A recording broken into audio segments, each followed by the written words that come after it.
제자들이 가서 예수께서 명하신 대로 하여 나귀와 나귀 새를 끌어와서 자기들의 겉옷을 그 위에 얹으니 예수께서 그 위에 타시니 무리의 대다수는 그들의 겉옷을 길에 펴고 다른 이들은 나뭇가지를 베어 길에 펴고 앞에서 가고 뒤에서 따르는 우리가 소리를 이르되 호산나 다윗의 자손이여 찬송하였다 주의 이름으로 오시는 이여 가장 높은 곳에서 호산나 하더라. 예수께서 예루살렘에 들어가시니 온 성이 소동하여 이르되 이는 누구냐 하거늘 우리가 이르되 갈릴리 나사렛에서 나온 선지자 예수라 아니라. 아멘. 네, 이 시간에는 너희는 나를 누구라 하느냐 라는 말씀의 제목으로 종료주일 말씀 마태복음 21장 6절부터 11절까지의 말씀으로 함께 은혜를 나누겠습니다. 여러분, 말씀에는 생명과 능력이 있습니다. 오늘도 선포되어지는 그 생명과 능력의 말씀에 우리가 아멘하고 또 그 말씀으로 살아갈 때에 그 생명과 능력이 우리들 가운데, 우리 가정 가운데 넘치기를 간절히 축복합니다. 우리가 먼저 말씀을 들어가기 전에 스가랴 9장 9절 말씀을 함께 우리가 믿음으로 읽고 시작하도록 하겠습니다. 함께 읽습니다. 시작. 시온에 따라 크게 기뻐할지어다. 예루살렘에 따라 즐거이 부를지어다. 보라, 내 왕이 내게 임하시나니 그는 공의로우시며 구원을 베푸시며 겸손하여서 나귀를 타시나니 나귀의 작은 것 곧 나귀 새끼니라. 아멘. 여러분, 예수님의 공생의 마지막 한 주간, 예수님이 거의 3년 가까이 공생에 사셨는데 이제 마지막 한 주간은요, 예수님께서 예루살렘에 입성하는 것으로, 예루살렘에 들어가는 것으로 시작이 됩니다. 예수님께서 예루살렘에 입성하신다는 것은 이미 구약의 많은 부분에서 예언이 되었습니다. 특별히 우리가 믿음으로 함께 읽었던 이 스가랴서에서는 메시아의 예언의 성취가 될 것이다. 그것이 바로 예루살렘의 입성이라고 말씀하고 계십니다. 그래서 지금 예수님께서 예루살렘에 입성하시는 것은 예수님께서 인류를 구원하실 메시아라는 것을 만민에게 선포하는 그런 행위였습니다. 그리고 예수님이 하나님이라는 것을, 그리고 부활하실 것을 그들에게 전능하심으로 보여주는 사건이 바로 예루살렘에 입성하는 사건입니다. 자, 이러한 의미를 가지고 예수님께서 예루살렘에 나귀를 타고 입성하셨습니다. 그런데 그렇게 예수님께서 예루살렘에 입성하실 때에 수많은 백성들이 거리에 나와서 겉옷을 바닥에 길게 펴고 인류의 구원자이시오 만왕의 왕이신 예수님을 환영하고 있습니다. 자, 그래서 우리는 오늘 이 주일을 종려주일이라고 부르고 있는 것입니다. 예수님께서 예루살렘에 입성하실 때에 예수님을 환영하는 뜻으로 많은 사람들이 종려나무 가지를 들고 흔들었어요. 바로 그것에 유래돼서 종려주일이라고 부르고 있습니다. 자, 그렇다면 이들이 어떻게 예수님을 환영하고 있는가?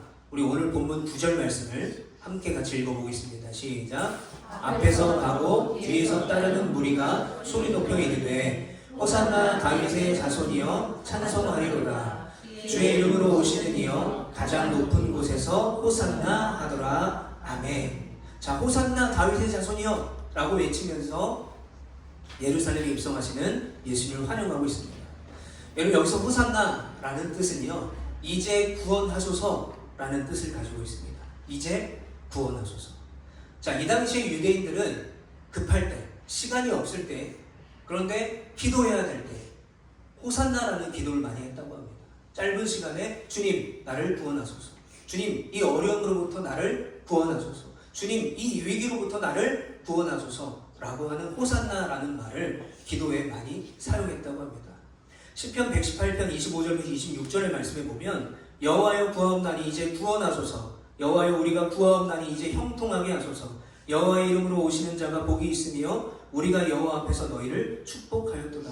여호와여 내가 구하옵나니 이제 구원하소서, 여호와여 내가 구하옵나니 이제 형통하게 하소서. 구하옵나니 이게 바로 호산나라는 의미예요. 이제 구원하소서라는 그런 뜻을 가지고 있습니다. 여러분, 예수님께서는 이미 구약에 예언된 대로 여호와의 이름으로 오시는 구원자이십니다. 그래서 이들이 종려나무 가지, 승리를 상징하는 종려나무 가지를 흔들면서 호산나 다윗의 자손이여 라고 자신의 겉옷을 깔고 외치고 있습니다. 물론 이들이 상상했던 멋진 백마를 타고 크고 긴 칼을 차고 근육질에 이 땅을 구원하실 예수님은 아니었지만 조금은 초라한 나귀를 타고 예루살렘에 오셨지만 그럼에도 이들은 예수님을 열렬히 환영하고 있습니다. 그런데 안타까운 것은 뭐냐면 이들이 이렇게 예수님을 환영하고 호산나라고 외치는 이유가 다른 데 있었다는 거예요. 이들은 드디어 유대인들이 기대하던 그 메시아가 이 땅에 온다라고 믿었어요. 드디어 그 메시아인 예수님을 통해서 이 로마, 자신을 다스리는, 자신의 나라를 괴롭히고 다스리는 온갖 세금을 무단하게 막 걷어가는 그 로마를 무찌르고 이스라엘의 회복이 임할 것을 기대했기 때문에 마치 자신의 나라가 독립한 것처럼 예수님을 그렇게 열렬히 환영했던 것입니다. 자, 그러나 여러분, 예수님께서 예루살렘에 입성하신 이유는 이 사람들을 로마에서 즉각 구원하시기 위해서 오신 것이 아니었다는 거예요. 성경에 예언된 대로 예수님은 겸손함으로 나귀를 타시고 평화의 왕으로 오셨어요. 즉 그들을 죄에서 구원하시기 위해 죄에서 구원하실 왕으로 오셨던 것입니다. 유대인들이 기대했던 것처럼 예수님께서 멋진 백마를 타고 크고 긴 칼을 들고 갑옷을 입은 채 우람한 근육을 자랑하는 그런 예수님이 아니었어요. 제가 이 챗 GPT에다가 예수님을 백마를 타고 긴 칼을 차고 근육질의 예수님을 그려줘 라고 했더니 저렇게 그려줬어요. 네. 그리고 성경에 나온 대로 그려줘 했더니 저렇게 그려줬어요. 여러분, 많은 유대인들이 기대했던 것은 어쩌면 저렇게 대단한 예수님의 모습이었을 것입니다. 왜요? 저렇게 대단해야 로마를 무찌를 수 있기 때문에. 그런데 행색이 초라하고 굉장히 마르고 그리고 초라한 나귀를 타고 들어오고 있었어요. 여러분, 그 당시에 나귀는요, 짐을 이동할 때, 짐을 옮길 때나 쓰는 것이 나귀였습니다. 사람이 타고 다니는 수단이 아니었다는 거예요. 이 말은 뭐냐면 예수님이 이 땅에 오신 이유는 우리의 모두의 죄를 위해 죽기 위해 오셨다라는 거예요. 우리가 지난 수요일에 예수님을 3번이나 부인한 베드로에 대한 말씀을 나눴습니다. 제가 그 말씀을 나눌 때에 예수님을 3번이나 부인한 베드로가 가룟 유다 못지않는 죄를 지었다라고 말씀을 나눴는데 이유가 뭐냐면 이 베드로가 예수님을 3번 부인하기 전에 예수님을 향한 신앙 고백에 바로 그 이유가 있습니다. 우리 베드로의 신앙 고백을 글씨가 좀 작은데요, 보이시는 대로 한번 읽어보겠습니다. 시작. 시몬 베드로가 대답하여 이르되 주는 그리스도시요 살아계신 하나님의 아들이시니이다. 예수께서 대답하여 이르시되 바요나 시몬아 내가 복이 있도다. 이를 내게 알게 한 이는 혈육이 아니요 하늘에 계신 내 아버지시니라. 또 내가 내게 이르노니 너는 베드로라. 내가 이 반석 위에 내 교회를 세우리니 음부의 권세가 이기지 못하리라. 아멘. 주는 그리스도시요 살아계신 하나님의 아들이십니다라는 너무나 완벽한, 그 어떤 성경에서도 찾아볼 수 없는 너무나 완벽한 신앙 고백을 했던 사람이 바로 베드로였습니다. 그 신앙 고백으로 인해서 베드로는 예수님께 복을 받고요, 음부의 권세도 이기지 못할 반석이다 라는 이름을 부여받았어요. 그런데 그런 베드로가 예수님을 3번이나 부인했던 것입니다.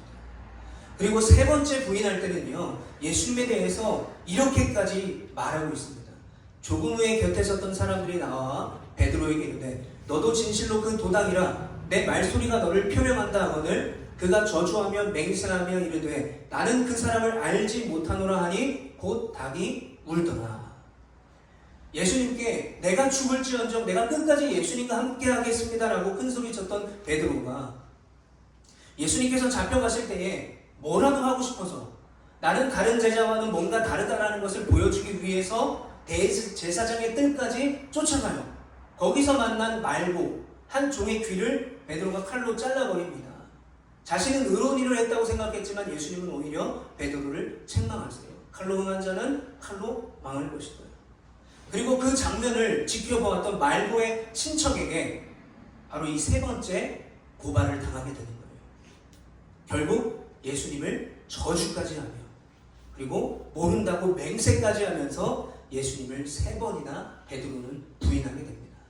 그리고 그 순간에 어떤 일이 벌어집니까? 예수님이 말씀하신 대로 닭이 울어요.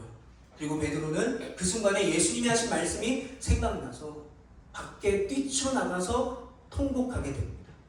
여러분, 베드로가 통곡하는 순간에 아마도 과거의 한 장면을 떠올렸을 거예요. 예수님께서 제자들을 모아놓고 질문하셨던 바로 그 장면입니다. 마태복음 16장 13절부터 15절 말씀에 보면 예수께서 빌립보 가이사랴 지방에 이르러 제자들에게 물어 이르시되 사람들이 인자를 누구로 하느냐? 이르되 더러는 세례 요한, 더러는 엘리야, 어떤 이는 예레미야나 선지자 중에 하나이다.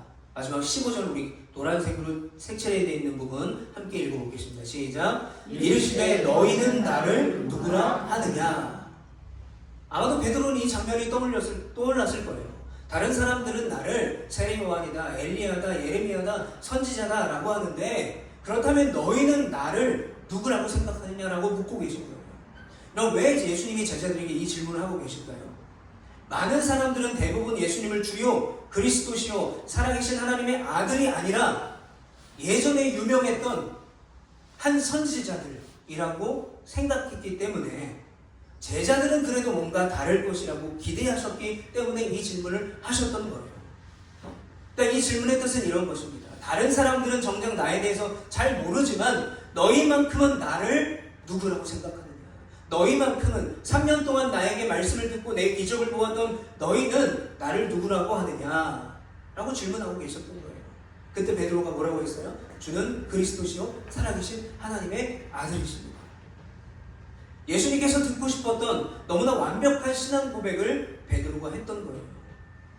아마도 베드로는 자신이 3번이나 부인하고 통곡하는 그 순간에 자신의 이 고백이 떠올랐을 거예요. 그런데 여러분, 베드로의 그 멋진 신앙 고백, 완벽한 신앙 고백은요, 닭이 울기 전에 하루아침에 다 사라져 버렸던 것이죠. 여러분, 오늘 본문의 군중들도 마찬가지입니다. 예수님을 주요, 그리스도시요, 하나님의 아들이라고 부르지 않아요.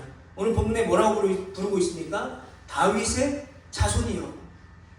예수님을 주요, 그리스도시요, 하나님의 아들입니다가 아니라 다윗의 자손이요 라고 예수님을 부르고 있습니다. 여러분, 마태복음 22장에 보면 바리새인들이 모여있을 때에 예수님께서 그렇게 물어보셨어요. 마태복음 22장 41절부터 42절에 보면 바리새인들이 모였을 때에 예수께서 그들에게 물으시되 너희는 그리스도에 대하여 어떻게 생각하느냐? 누구의 자손이냐? 대답하되 다윗의 자손이니이다. 바리새인들에게 묻고 있는 거예요. 너희는 나를 누구라고 생각하느냐? 그랬더니 뭐라고 대답합니까? 다윗의 자손이니이다. 아까 오늘 군중들이 외쳤던 호산나 다윗의 자손이여 라고 외쳤던 그 다윗의 자손과 똑같습니다.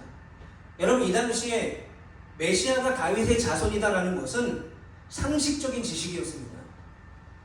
그리고 말씀에 능통했던 이 바리새인들에게는 더더욱이나 상식적인 일이었고요. 너무나 쉬운 질문이었어요. 예수님은 다윗 자손입니다. 당연한 거였습니다.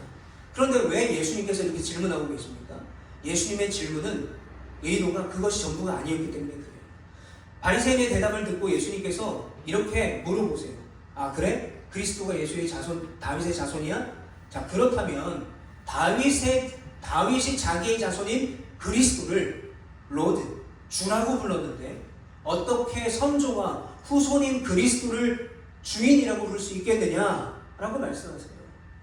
그렇다면 너희들이 그리스도가 다윗의 후손이라고 말하는 것은 어찌된 일이냐라고 말해요. 그랬더니 어떤 일이 벌어집니까? 45절 36절에 보면 다윗이 그리스도를 주라 칭하였은즉 어찌 그의 자손이 되겠느냐 하시니 한마디도 능히 대답하는 자가 없고 그날부터 감히 그에게 묻는 자도 없더라. 대답을 못하는 거예요.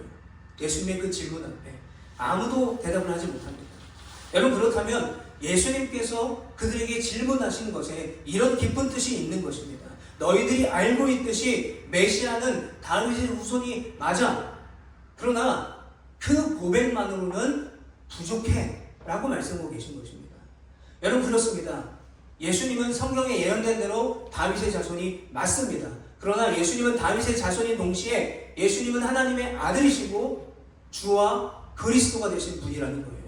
그리고 그분은 인류의 모든 죄를 위해 대신 죽기 위해서 이 땅에 오신 어린 양이에요.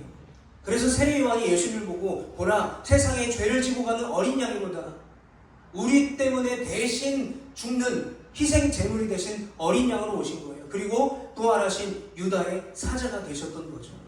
바리새인들에게는 그런 고백이 없었던 것입니다. 오늘 본문의 군중들도 마찬가지입니다. 나귀를 타고 예루살렘에 입성하신 예수님께 뭐라고 외치죠? 호산나 다윗의 자손이요. 무슨 뜻입니까? 호산나 다윗의 자손이요. 지금 우리를 구원하소서. 어떻게요? 지금 즉시 우리를 로마에서 구원하여 주시옵소서. 우리가 예수님에 대한 소문을 많이 들었습니다. 죽은 자도 살리시고 눈먼 자의 눈도 뜨게 하시는 그런 대단한 능력을 가진 분이라고 들었는데, 그러니까 어서 오셔서 이 로마를 무찌르고 우리에게 독립을 허락해 달라고. 그리고 다윗의 때와 같이, 다윗의 자손이요 라고 말하잖아요. 다윗의 때와 같이 우리나라가 풍요를 누리고 전쟁에 한 번도 지지 않은 그런 강력한 나라를 만들어 주시옵소서라는 열망이 담긴 것이 바로 그 당시 군중들이 예루살렘에 입성하신 예수님을 환영한 의미였다는 거예요. 그러나 여러분, 예수님은 다 알고 계셨어요. 제가 이 사순절 말씀을 5번째까지 나눴고 오늘 종료주일 말씀을 나눴는데, 예수님 반복되는 문장이 있는데 예수님은 이미 다 알고 계셨던 거예요. 바리새인들에게 그리스도가 누구라고 생각하냐고 물으셨을 때, 그리고 제자들에게도 너희는 나를 누구냐라고 생각하냐고 물으셨을 때도 다 그들이 어떻게 대답할지를 알고 계셨어요.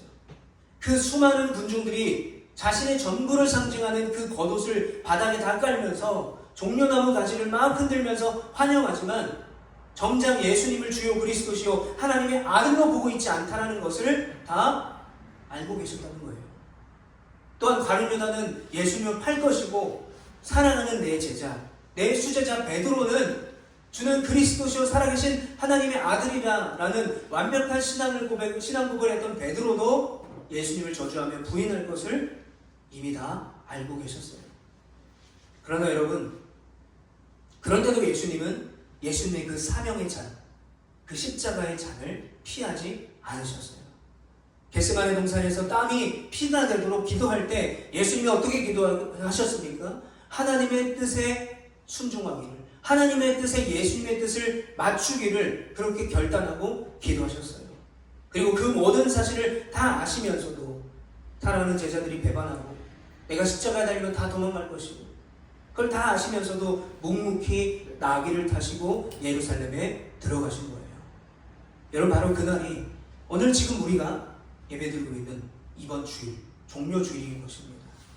여러분, 그런 의미에서 저는 오늘 이 종료주일에 저와 여러분들에게 이렇게 질문 드리고 싶어요. 과연 우리들은 예수님을 누구라고 생각하고 있는가? 여러분들이 예수님을 누구라고 생각하고 계십니까? 마치 예수님께서 바리새인들에게 물으셨던 것처럼, 또 제자들에게 물으셨던 것처럼 지금 이 자리에 예수님이 계셔서 여러분들 한 사람 한 사람에게 너희는 나를 누구라고 생각하느냐? 너희는 나를 누구라고 하느냐라고 물어보신다면 여러분 뭐라고 대답하시겠습니까? 어떤 사람들은 아마도 이렇게 대답할 거예요. 예수님, 저는 벌써 30년째 신앙생활을 하고 있습니다. 저는 모태신앙이에요. 전 태어나자마자 교회를 다녔습니다. 예수님, 제가 장로예요. 예수님, 제가 목사예요. 어떻게 제가 예수님을 모를 수 있겠습니까? 라고 말할 수가 있습니다. 그런데 여러분, 믿음은요, 아는 것이 전부가 아닙니다.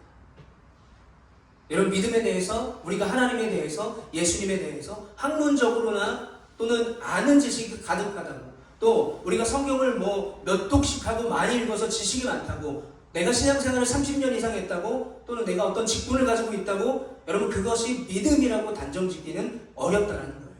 여러분, 그것이 잘 믿는다라는 기준이 되지는 않는다라는 것입니다. 여러분, 그렇다면 믿음은 뭘까? 결국 믿음은요, 관계라고 생각합니다. 믿음은 관계예요. 여러분, 히브리어 중에 야다라는 말이 있어요. 이렇게 이상하게 생긴 글씨인데요. 야다예요. 여러분, 야다는 know입니다. 알다라는 뜻이에요. 그런데 이 야다라는, 알다라는 말은 어떤 의미를 가지고 있냐면 지식적으로 아는 것이 아닙니다.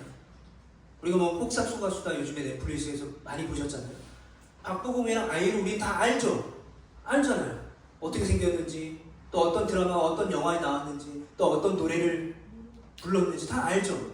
그런데 아이랑 같이 밥을 먹고 박보검이랑 같이 쇼핑을 하고 그들과 함께 여행을 다니진 않았죠. 우리는 지식적으로 아는 것입니다.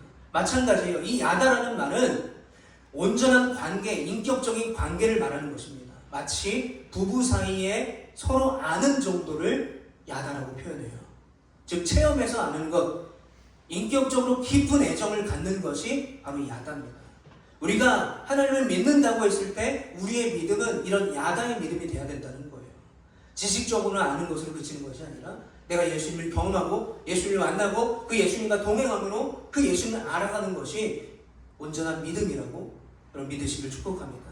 여러분 오늘 본문의 이 바리새인들 학문적으로 지식적으로 뛰어난 지식을 갖고 있었죠. 그러나 예수님을 다윗의 자손이라고 지식적으로만 믿었어요. 제자들은 3년 가까이 예수님을 따라다니면서 말씀을 들었고 기적을 보았습니다. 자신의 눈으로 예수님이 행한 기적을 보았고 자신의 바로 앞에서 말씀하시는 예수님의 말씀을 들었습니다. 그러나 그들은 제대로 믿지 못하죠. 그리고 예수님이 십자가에 달려 돌아가실 때에 자신들이 생각했던 가치와 다르니까 다 도망가게 된 것입니다. 여러분 오늘 본문의 군중들도 마찬가지예요. 그들도 예수님에 대한 소문만 들었던 것입니다. 예수님을 체험하고 예수님을 경험하고 예수님을 제대로 알지 못했던 거예요. 결국 어떻게 됩니까? 바리새인들은 예수님을 십자가에 달려 죽게 만든 주인공들이 되었어요. 그리고 예수님을 그렇게 겉옷을 깔며 종려나무 가지를 흔들며 그렇게 환영하던 군중들은 예수님이 골고다 십자가 언덕길을 올라갈 때에 침을 뱉고 돌을 던지는 폭도로 변해버렸습니다. 3년을 따라다닌 제자는 어떻습니까? 그들은 배신자가 되었고요. 예수님이 십자가에 달렸을 때 다 도망자가 되었어요. 왜 그랬을까요? 이유는 한 가지입니다. 예수님을 제대로 믿지 못했기 때문에 그렇습니다. 어떻게 믿었기 때문에? 내 자신의 뜻대로 믿었기 때문에, 내가 믿고 싶은 대로 믿었기 때문에 이런 결과가 주어지게 된 것입니다. 여러분 그래서 저는 지금도 이렇게 기도하는 기도 제목이 있습니다. 제가 2004년도에 첫 번째 신장 이식을 받았고요. 제가 2023년도에 저희 사랑하는 아내에게 두 번째 신장 이식을 받았어요. 그래서 제가 이렇게 기도합니다. 예수님, 제가 예수님을 치유의 예수님으로만 믿지 않기를 원합니다. 왜냐하면 제가 첫 번째 이식을 받기 전에 20대 초반이었습니다. 2년 8개월 정도 제가 투석을 했어요. 일주일에 3번씩 하루에 4시간씩. 그러면서 복학을 하고 학교를 다니고 힘겹게 살아왔습니다.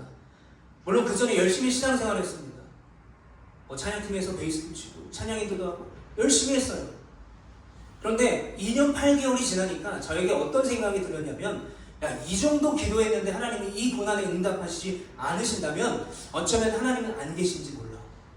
그래서 제가 하나님은 나에게 필요 없는 존재야라고 생각하면서 신앙을 포기하려고 했어요. 그런데 정말 은혜는 뭐냐면, 제가 그렇게 포기하려고 했을 때, 이제 교회를 그만 다녀야 되겠다 생각했을 때, 그때에 42세 한 남자분에게 생체 기증, 순수 기증을 받았어요. 그래서 제가 기도하는 것이 이 이유예요. 제가 그런 믿음의 수준을 지금도 갖게 된다면, 만약에 제가 아플 때, 지금도 제가 면역 억제제를 먹고 몸이 성한 곳이 없지만 나를 치유하지 않으시면 저는 예수님을 부정할 수밖에 없어요. 바리새인들과 군중들 같이 잘못된 시선으로 잘못된 가치로 예수님을 바라보게 될 것이기 때문입니다. 제자들처럼 필요할 때만 예수님을 찾고 중요한 순간에는 베드로와 같이 다른 유다와 같이 예수님을 부인하고 배신할 것이기 때문에 저는 계속해서 제가 예수님을 치유의 예수님으로 믿지 않도록 주님 도와주십시오. 제가 예수님을 전적으로 믿고 신뢰할 수 있도록, 그리 아니하실지라도 믿을 수 있도록 도와주세요 라고 기도하고 있는 것입니다. 여러분 사랑하는 성도 여러분, 먼저 우리는 예수님이 누군지 제대로 알고, 제대로 알았다면 제대로 믿어야 되는 거예요. 여러분 우리가 아는 예수님은, 예수님을 잘 믿으면 복을 주고 부자가 되고 권력을 얻게 하고 아들이 좋은 대학에 가고 좋은 직장에 취직하고 질병이 다 떠나가고 회복이 임하는 것만이 예수님이 하시는 일이 아니다라는 것을 여러분 꼭 기억하셨으면 좋겠어요. 그래서 내가 바라는 대로 이루어주시는 분, 내가 필요한 예수님을 찾거나 그런 예수님을 만들어내지 않는 여러분 되시기를 축복합니다. 믿음이 삶이 되지 않고 믿음이 그냥 명사예요. 명사에만 머무는 거예요. 내 행동과 내 삶으로 동사로 이루어지지 않는데 여러분 믿는다라고 말하지 마시기를 바랍니다. 여러분 바울이 로마서에 이 바울이 아는 예수님에 대해서, 너무나 완벽한 예수님에 대해서 고백하고 있는 말씀이 있어요. 로마서 1장 3절부터 4절 말씀을 함께 같이 읽어보겠습니다. 시작. 그의 아들에 관하여 육신은 말씀에 흩어나오고 성결의 영혼은 죽은 자들 가운데서 부활하사 능력으로 하나님의 아들로 선포되셨으니 곧 우리 주 예수 그리스도시니라. 아멘. 어쩌면 베드로보다 더 완벽한 신앙 고백을 지금 바울이 하고 있는 거예요. 뭐라고 말하냐면 베드로의 고백과 거의 비슷한데 추가된 것이 있어요. 바로 죽은 자들 가운데서 부활하사, 부활의 고백이 담겨져 있는 것입니다. 여러분, 이제 말씀을 정리하겠습니다. 여러분, 예수님은 어떤 분이십니까? 오늘 바울의 고백처럼 육적으로는 다윗의 혈통, 다윗의 자손으로 나셨지만 우리를 구원하시기 위해 십자가에 달려 죽으시고 부활하신 하나님의 아들 주 예수 그리스도이심을 믿는 여러분 되시기를 축복합니다. 이 예수님이 우리 모두의 주요, 그리스도요, 하나님의 아들이요, 부활하신 전능자, 기묘자가 되시기를 간절히 축복합니다. 제가 며칠 전에, 저희가 기독교 대한성결교회인데 저희 교단에 한국성결신문이라는 신문사가 있어요. 거기서 부활절 특집 인터뷰를 했는데 저에게 이런 질문을 했습니다. 어떤 질문을 했냐면 현재 고난을 당하는 분들에게, 현재 절망 가운데 있는 분들에게 어떤 말씀을 해주고 싶으신가요? 라고 질문을 하시더라고요. 뭐 제가 뭐라고 이 어려운 질문에 대답을 할 수 있겠습니까만은 제가 이렇게 얘기했어요.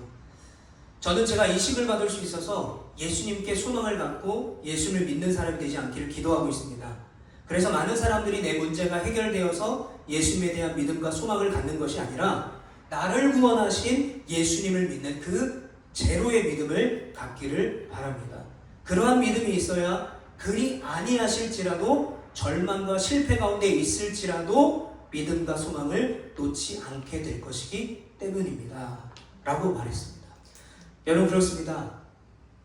우리는 예수님을 그분의 존재 자체를 사랑해야 돼요.